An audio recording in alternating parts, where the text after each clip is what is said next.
Today we're going to be writing exponential equations.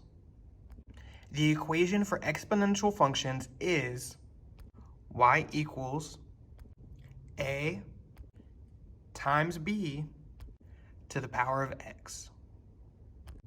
A represents your y-intercept, the starting value. So when x is 0, whatever the y value is going to be your a. B is going to be your multiplier. It's how we get from one y value to the next. And we'll look at an example of that in a second.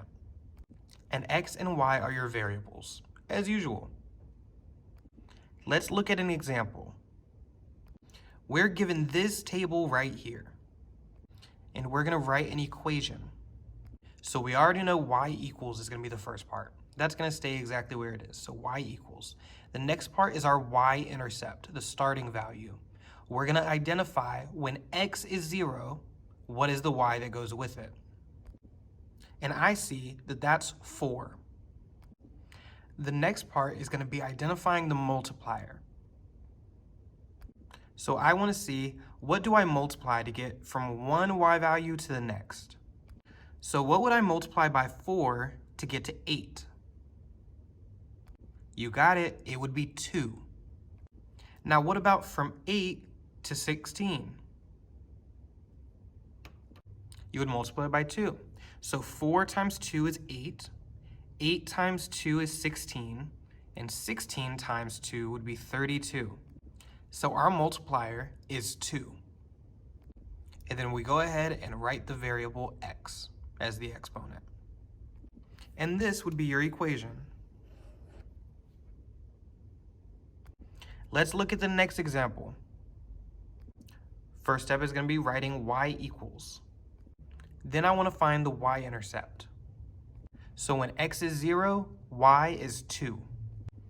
Then I want to find the multiplier. So 2 times what is 6? 3. And 6 times what is 18? 3. And so on and so forth. So our multiplier is 3. And then we bring down our exponent, x. Example 2. Always write y equals. Then we're going to find the principal. That's the x-intercept. So when x is 0, y is 64. Here's where it starts to get interesting. In example 1, our multiplier is greater than 1. So that means this shows growth. So as time goes on, the graph is going to get bigger, sort of like that. For an example like this, we see that the numbers are getting smaller. So this is going to represent decay. So it'll look something like that. But that means we're using a number less than 1. It's going to be a fraction. So what times 64 equals 32? In your calculator, you could use 32 divided by 64. And you'll get 1/2. We can do the same thing again. 16 divided by 32 equals 1/2. 8 divided by 16 is going to equal 1/2. And 4 divided by 8 is going to equal 1/2. So our multiplier is 1/2. And that's to the power of x.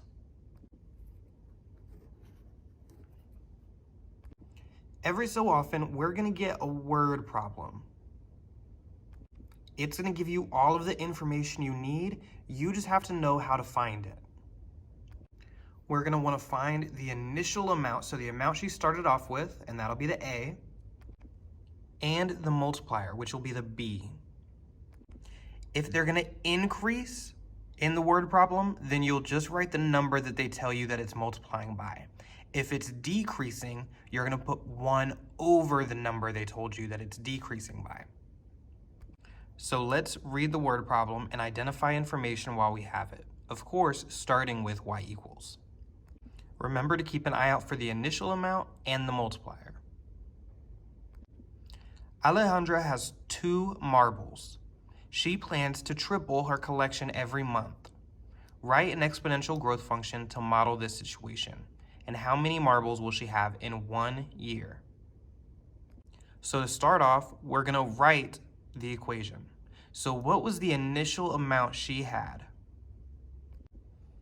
The answer is 2 marbles. She had 2 marbles in the beginning, so that's our initial amount. We'll put that in the A place. She plans to triple her collection every month. So the multiplier, if she triples, is 3. And then we'll use x. So now we have the equation, but this is asking us how many marbles will she have in 1 year? Since we know she triples it every month, how many months are in 1 year? That's 12 months. So we're going to replace x with 12 to find our answer. So in your calculator, find y equals 2 times 3 to the power of 12, and we'll have our answer. Press play when you're ready. So in the calculator, I put 2 times 3 to the power of 12, and the answer is 1,062,882. Go ahead and get started on the practice.